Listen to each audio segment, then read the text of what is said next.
Before I continue this video, there's only one thing I want to tell you, is that you go out on March 11, next Saturday, to vote. Do not be discouraged by what happened in this current election, whether you are for the opposition or for you are the party that is purported to win. You must go out there and vote.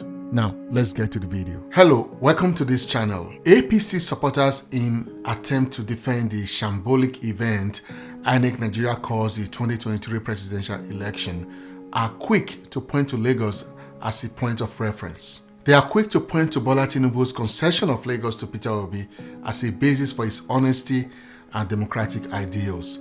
They are quick to say if he wanted to steal the election, he would have stolen Lagos. But it is all bullcrap, and I will tell you why. Before I do so, why don't you take a second to hit the subscribe button if you have not already done so.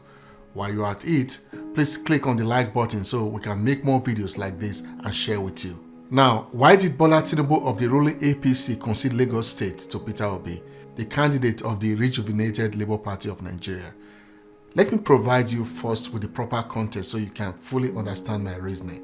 Bola Tinubu has been the overlord, or if you like, the godfather of Lagos politics since this political dispensation started in 1999, when he was elected the governor of the state. Since then, he has controlled the doors to the halls of power in Lagos. He has a hand in the political, social, and economic life of Lagos. You cannot become a councillor, a local government chairman, or even the governor of Lagos State without the explicit approval of Bola Ahmed Tinubu. You don't believe me? Ask former Governor Ambode. Governor Akinwumi Ambode was pushed out of office because he dared to pursue an agenda slightly different from the one sanctioned by the Jagaban of Lagos, as Bola Tinubu is fondly called. Representatives of the House of Assembly and that of the National Assembly are selected and approved in the living room of Bola Tinubu. Of course, in politics, the mass influence extends beyond Lagos, but let's stick with Lagos for now. Bola Tinubu has been out of the government house since 2007, but every economic reform of the state must be approved by him. No notable economic activity takes place in Lagos without the knowledge of the overlord. Toll gates, the Lekki Peninsula development, markets, roads, commerce, revenue collection, etc. must meet the approval of Bola Tinubu. Why am I providing you with this context? I'm not doing so for you to hate the man. In fact, in some cases, especially with a not fully matured economy like ours, such oversight may be good, at least in the short term. Just look at what is happening in Saudi Arabia, Kuwait, or the United Arab Emirates. These countries are flourishing from this kind of oligarchy. Am I saying this is ideal? Of course not. What I'm saying is that if such powers are used for the benefit of the people, people may be unhappy with the inequality expressed in it, but that anger will be muted by the dividends of good governance as exemplified in the countries I just mentioned. But is that what is happening in Lagos? You be the judge of that.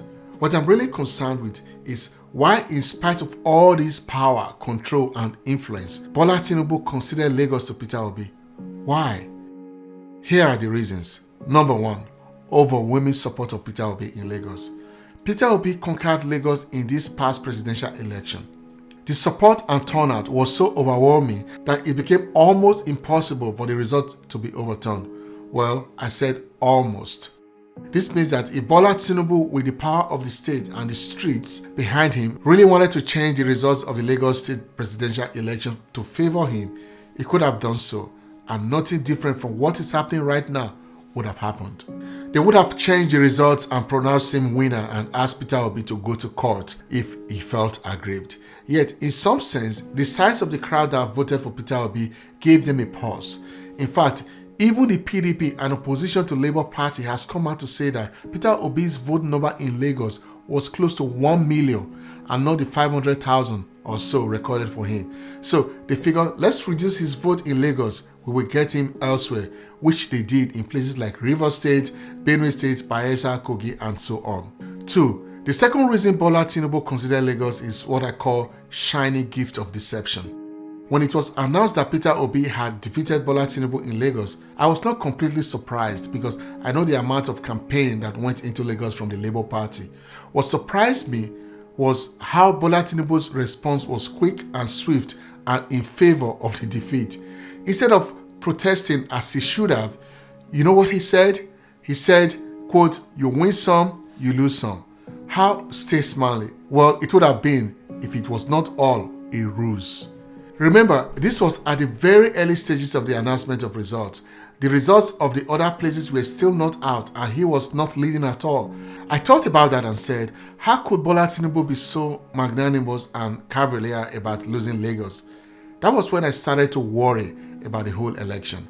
I said, this was a bad gift. He is giving this so he can steal the others. He gave up Lagos so easily so he can say, you see, I'm not a cheat. If I could give up my bastion of political dominance just like that, it means I'm telling the truth when I say I won the other places. And this was exactly what he did. My point is, after Tinubu considered Lagos with a grin in his face and many Obedience were celebrating, I was probably one of the few that understood the trap and the genius of that gesture. As it turned out, I was right. But Bola Tinubu was certainly wrong as well. He was wrong when he thought Nigerians would take his word for it. No, he could not have been more self-deceptive, as revealed in Peter Obi's first press conference after the election. The fight has just started. I hope all those waiting to steal the mandate of Nigerians are ready for what is to come. I truly hope so. But as I've also said, if at the end of the process, Bola Tinubu is revealed to have won, I will be the very first to champion and campaign to support his government. For now, INEC has messed up the process and it must first be straightened out before anyone can claim to be president. Before I sign off, let me use this opportunity to encourage and advise all Obedience wherever you are across the country to go out on Saturday, March 11 to make sure you vote for Labour Party or any of your favorite candidate. It is important not to give up because this is what they want you to do. Do not give up. Do not let the stolen mandate discourage you from voting for Labour Party or any other party for that matter, to be honest, that you want to win. Thanks for watching. Please share this with your contacts. Don't leave without subscribing and liking this video.